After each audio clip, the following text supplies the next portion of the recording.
Hello, welcome to in New Jyoti Academy online classes. कल आप लोगों को मैंने एक कविता पढ़ाया था। कविता का शीर्षक था धरती की बाहें। आपने उसे अच्छी तरह से भली भांति समझ लिया होगा। कविता का बार बार पाठ करें ताकि कविता आपके जहन में पूर्ण रूप से उतर जाए। आज हम लोग इस कविता के कुछ प्रश्न हैं जिसका उत्तर मैं आपको बता रहा हूं और पुनः उसे मैंने आपके श्याम पट पर भी लिखा हुआ है। आप पृष्ठ संख्या 81 यानी 81 पर आए। इसमें क्वेश्चन नंबर 2, निम्न भावों की पंक्तियां कविता से चुनकर लिखिए। अर्थात यहाँ पर भाव दिया हुआ है और कविता में से उसकी पंक्ति चुन करके यहां पर देनी है। सवाल है, स्थान स्थान पर धरती को पनपाने का कारण पेड़ ही है। संक्षेप में, धरती को संपन्न एवं सशक्त करने का साधन पेड़ है। जीवन जीने के अनेक ढंग पेड़ों से ही प्राप्त होते हैं। ये भाव जिन पंक्तियों में है उन पंक्ति को मैं पढ़ रहा हूं। आप इसे नोट कर लें। अपने पुस्तक के रिक्त स्थानों पर भी आप कर सकते हैं या फिर आप अपनी उत्तर पुस्तिका पर भी इसे लिख सकते हैं। इसका जवाब है, पेड़ नहीं है, पेड़ नहीं है, पनपी धरती गाहे गाहे हैं, तेरे मेरे जी लेने की विविध विधाएं हैं। इसी पंक्ति का ये भाव था नंबर क। अब अगर हम लोग ख नंबर पर आते हैं तो ख नंबर का प्रश्न है, पेड़ है तो हम हैं, यानी ये भावार्थ है। पेड़ है तो हम हैं, जीवन है, पेड़ के होने से ही सब है। धरती ने सृष्टि के विद्यमान होने के बीच स्वरूप इन पेड़ों को हमारे लिए उगाया है। इन्हीं से संसार रहने का आराम का स्थान है। इसके लिए कविता में से हमने पंक्ति चुना हुआ है। वो पंक्ति है, पेड़ नहीं है, पेड़ नहीं है, अस्तित्वों के बीज बिजाए हैं, तेरे मेरे जीने के आश्रय जुटाए हैं। ये हमने क नंबर का जवाब और ख नंबर का जवाब यहाँ लिखा हुआ है। आप इसे अपने उत्तर पुस्तिका पर यानी कॉपी पर उतार लें और भली भांति इसे याद करें। अब जहां तक अगले प्रश्न का सवाल है तो तीसरे प्रश्न में ये बहुविकल्पी है, यानी सही उत्तर पर सही का चिन्ह आपको लगाना है। कौन नंबर क्वेश्चन है, पेड़ धरती की निगाहें हैं, पेड़ धरती की निगाहें हैं। तो कौन नंबर का सही जवाब है इसमें ऑप्शन नंबर 3 खुली। क्वेश्चन नंबर ख, पेड़ हमारे लिए रत्न स्वरूप हैं जो धरती ने जुटाए हैं। अगर हम इसका जवाब खोजना चाहें तो इसका विकल्प है नंबर 2 जिसमें लिखा है यत्न से। अब हम लोग आगे बात भाषा की ओर बढ़ते हैं। बात भाषा की, तो बात भाषा की में 1 नंबर में है, इसमें कुछ शब्द दिए हुए हैं जिनके दो पर्यायवाची शब्द आपको देने हैं। तो कौन नंबर है, पेड़। तो पेड़ के 2 पर्याय हैं, तरु, वृक्ष। ख नंबर है धरती। तो धरती के 2 पर्याय हैं, धरा और वसुधा। ग नंबर है गगन। गगन के भी कई पर्याय हैं किंतु उसमें से आपको 2 देना है, नभ, व्योम, शून्य। तो 2 देना है इनमें से, तो नभ और व्योम आप दे दे, ज्यादा बेहतर होगा। उसके बाद नेक्स्ट है मित्र। घ नंबर है मित्र, दोस्त, सखा, संगी साथी। तो आपको यहां पर ज्यादा अच्छा है दोस्त और सखा। आगे बढ़ते हैं हम लोग। अंगो नंबर में आते हैं जिसमें है जतन, बहुत जतन करते हैं।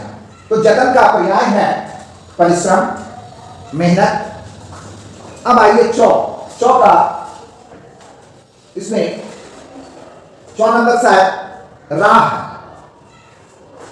अपनी बुक में आप देखिएगा 4 नंबर है राह। जिसका पर्याय होता है पथ, मार्ग, रास्ता। इनमें से कोई दो आप दे सकते हैं। चलिए अब हम लोग 2 नंबर में चलते हैं यहाँ, है ना।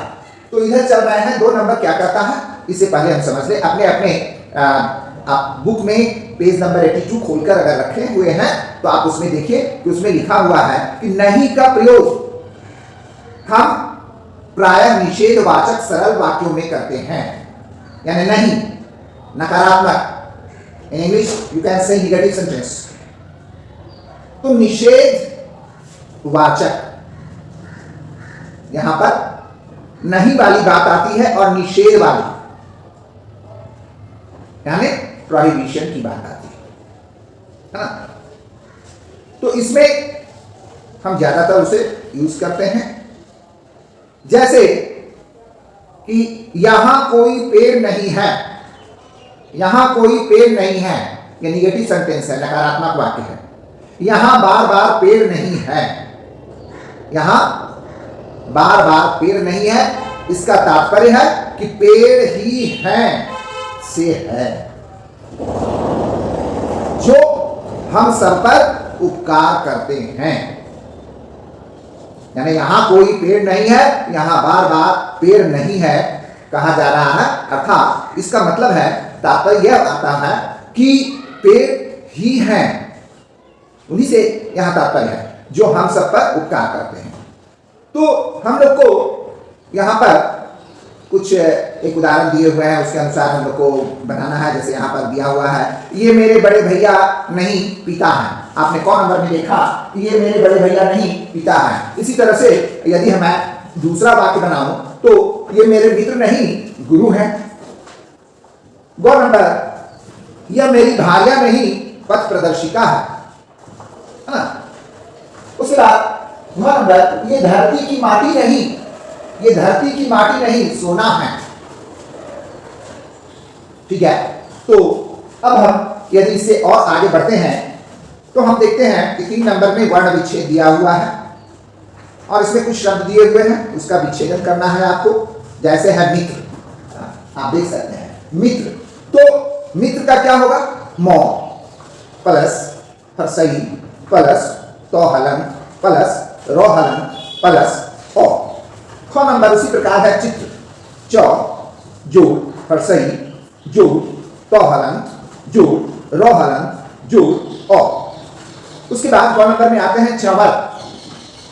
तो चौहलन जोड़ और चंद्रबिंदु जोड़ वो हलन जोड़ और जोड़ रोहलन जोड़ और। घ नंबर है अस्तित्व और जोड़ सौहलन जोड़ तो जोड़ हर्षई जोड़ तोहलन जोड़ वो हलन जोड़ और। अब अंत में आते हैं आश्रय। आश्रय आ जोड़ सौहलन जोड़ रोहलन जोड़ और जोड़ मोहलन जोड़ और आश्रय। तो इस प्रकार से आपने यहाँ पर इन सवालों के जवाब को पाया, जिसे मैंने इस श्यामपट्ट पर ब्लैक बोर्ड पर लिखा हुआ है।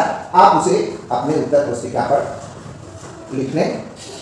अब इससे आगे मैं एक और चीज बतलाना चाहूंगा।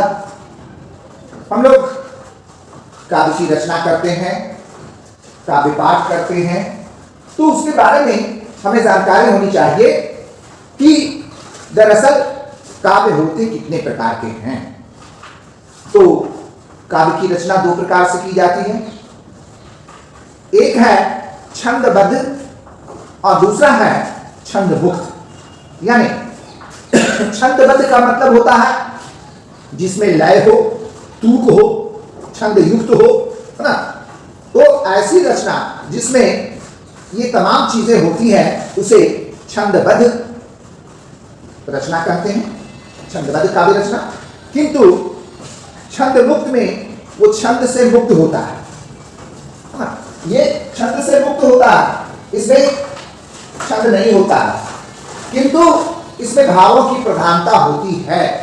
आजकल सही मायने में देखा जाए तो छंद मुक्त कविताओं की रचना हो रही है, उसकी विशिष्टता ज्यादा है।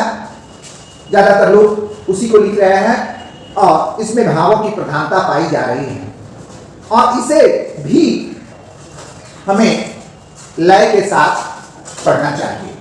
अगर हम इसे लय के साथ पढ़ते हैं तो पढ़ने में भी आनंद आता है और सही ढंग से हम इसे पढ़ पाते हैं और समझ भी पाते हैं। तो आज आपने काव्य शिल्प के बारे में भी जाना। तो आगे के लिए हमने आपको होमवर्क दे रखा है।